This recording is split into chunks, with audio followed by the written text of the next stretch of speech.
Good Lord. There's lightning right overhead. I'm just trying to revive a Chrysler. It's alive!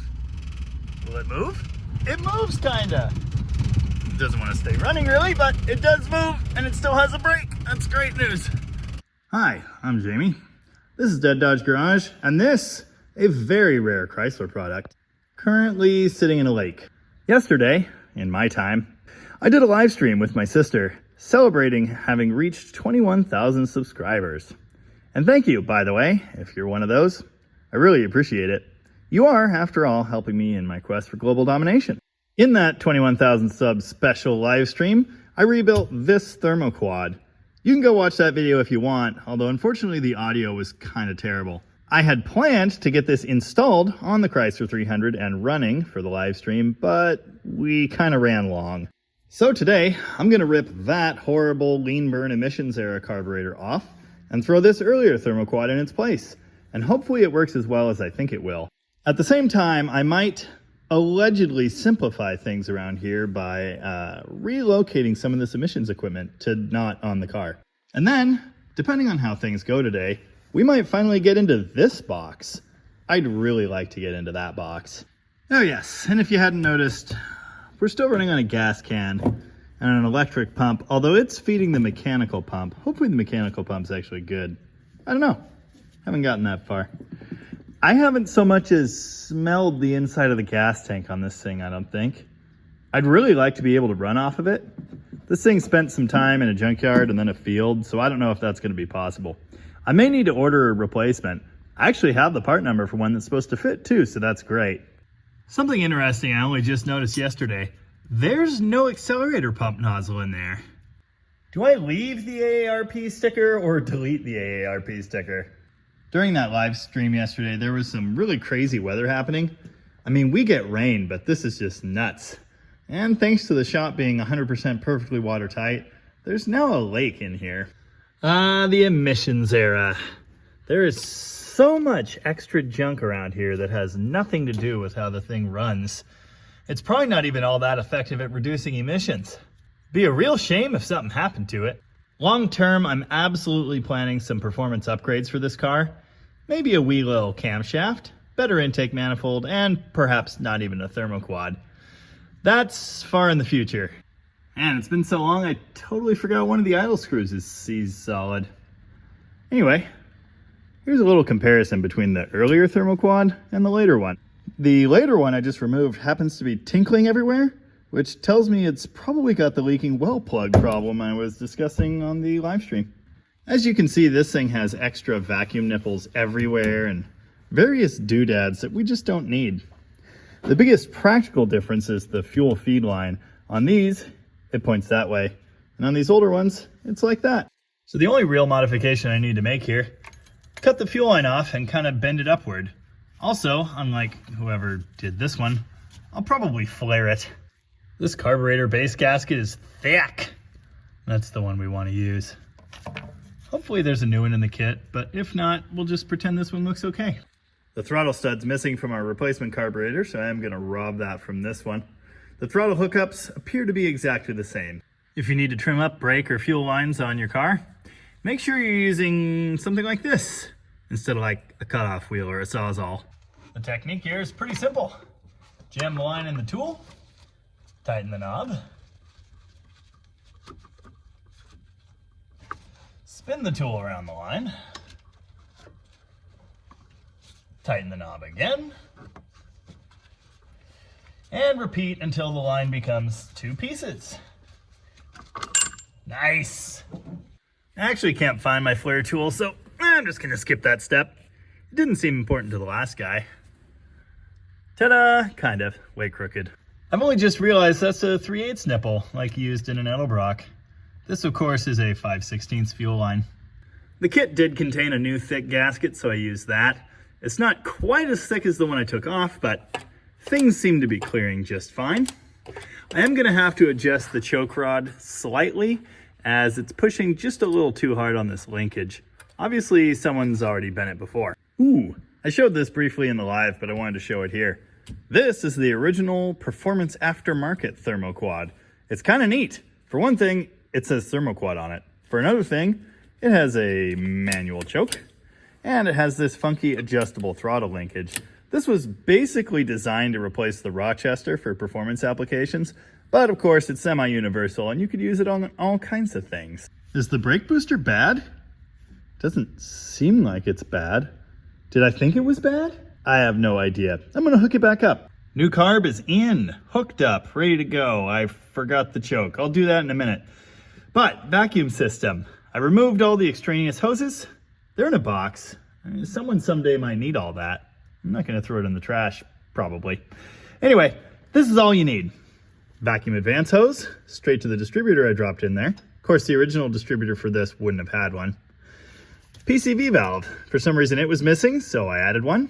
Used, that's what I had. And a chunk of hose for that. And then the brake vacuum hose. And that's it. Essentially what I've done here is backdated this to the mid-1960s. Now there are definitely like correct specifications, precision measurements for this setup, but basically it seems to me that it's pushing a little bit too hard on it. I'm going to adjust this so that the tension from this rod just barely closes the choke fully. Just barely. And that means I'm gonna effectively shorten it just that little bit.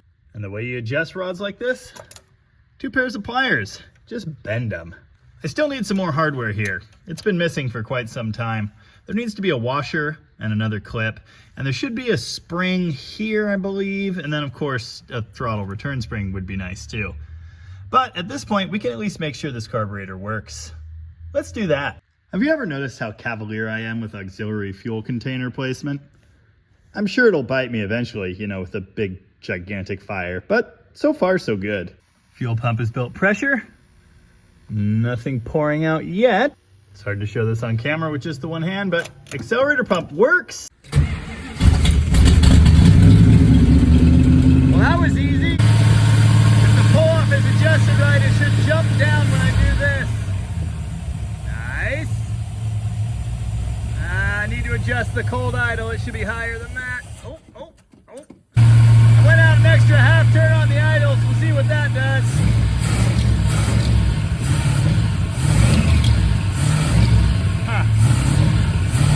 It's still cold, but that doesn't sound like enough accelerator pump.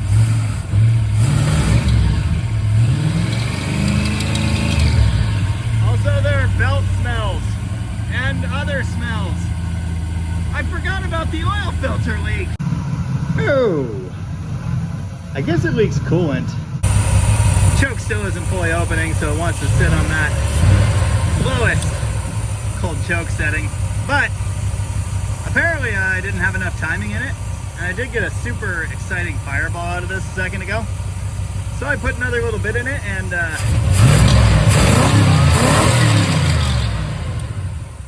hey, it sounds really good now. Found the coolant leak. That's not ideal. Let it be noted the brake booster does work, but there is a whooshing noise. It's also traveling way further than it's supposed to because like only some of the brakes work, as I recall. That could be related. Oh yeah, this is so much better. Currently engaged in my normal fun activity, which is screwing with the dash light fader. I actually got headlights. They didn't work yesterday, but they work today. I just had to stomp on the dimmer switch a couple times. Also a normal problem. Nope, where'd it go? I had it, at least in the radio and the shifter, and now it's dead again. Typical. I mean, obviously the headlight switch, the fader section is worn out and I should just replace it, but usually this kind of works sometimes. It took quite a while, but it has finally dropped down to, whoop, hot idle. Did you see that? Yes. Now stay. I don't know if you can tell on the camera, they're super, super dim. Just gotta keep playing with it. There we go. They've done studies, you know. 60% of the time, playing with the light switch for 20 minutes works every time. Wait, this seems familiar. Maybe I did have headlights working before. I'm missing a blinker lens. Maybe it's in the trunk. There's a lot of good stuff in the trunk. It's definitely kind of a self-fixing Chrysler. Someone in the comments is going to compare it to Christine.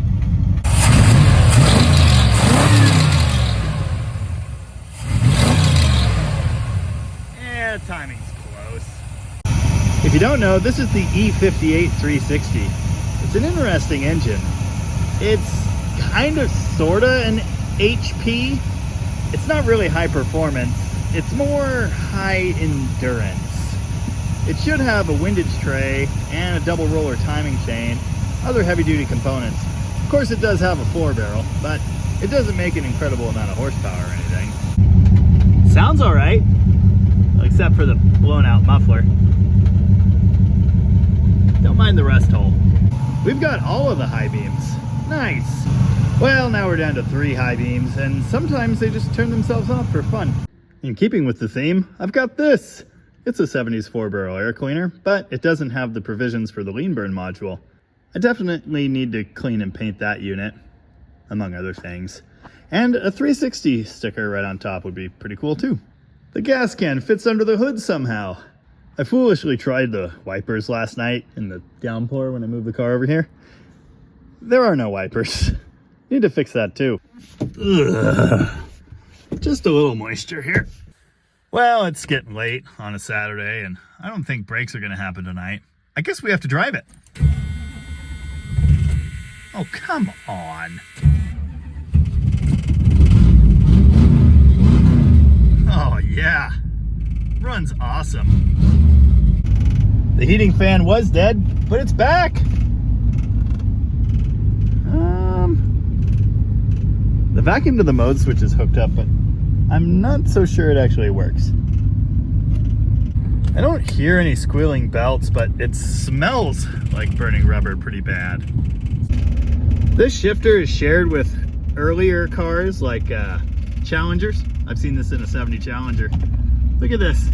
The indicator turns red in reverse, yellow in park and neutral, green in drive. That is so cool. I never knew this car had that feature because it didn't have a light. All right, it died on me. The idle's a little low. There's some tuning that needs to happen. It's obviously much better though. I wonder if it does burnouts now. It does. Nice. Oh wow, the third brake light works. Brake lights are stuck on, but that's fine. Big improvement. Not bad for half a day's work, really. All right. Go ahead and put belts on the list, I guess. I should probably check the alternator bearing too. Yeah, the headlights keep shutting off while they're on high beam. Fun. Just add that to the list. Oh, they're back. Well, we had our traditional 80th day celebration last night. I lived. Barely. Why? Just why? Not next to my ear. Is it rolling? Oh, it's rolling. Right. Has anyone ever watched Cats 2019? Absolutely beautiful. I hope you're watching.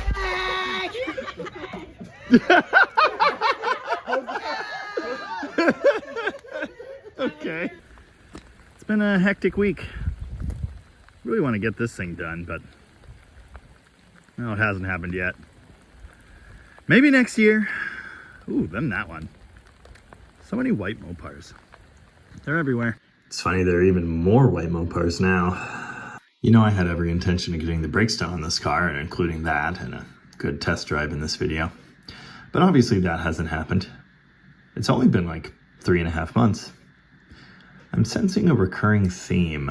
Anyway, the good news is the Thermoquad swap worked. The car runs awesome. It actually fires up and moves now. Lots left to do on this thing, but let's go ahead and kick back and revel in this small success. And we'll get to the brakes in the next video. Until then, thank you very much for watching.